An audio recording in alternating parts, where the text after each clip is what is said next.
অবশেষে এসআই সুকান্ত দাস গ্রেফতার, কেএমপি সদর দপ্তর ফের ঘেরাও।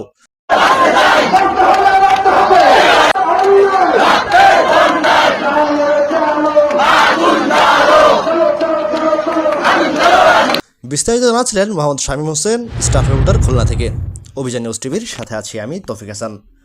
অবশেষে এসআই সুকান্ত কুমার দাসকে গ্রেফতার করা হয়েছে বলে খুলনা মেট্রোপলিটন পুলিশের পক্ষ থেকে জানানো হয়েছে। 26 জুন বৃহস্পতিবার দুপুরে কেএমপির মিডিয়া সেল থেকে পাঠানো বার্তায় বলা হয়, এসআই সুকান্ত কুমার দাসকে গ্রেফতার করা হয়। সরকারি কর্মচারীর গ্রেফতার সংক্রান্ত বিধিবিধান অনুসরণ করে তাকে কোর্টে চালান দেওয়ার জন্য প্রয়োজনীয় ব্যবস্থা চলমান রয়েছে। জানতে চাইলে পুলিশ কমিশনার মোহাম্মদ জুলফিকার আলী হায়দার বলেন, এসআই সুকান্তকে চুয়াডাঙ্গার আলমডাঙ্গা থানা পুলিশ গ্রেফতার করেছে। তাকে খুলনায় নিয়ে আসা হচ্ছে, তাকে আদালতে হাজির করা হবে।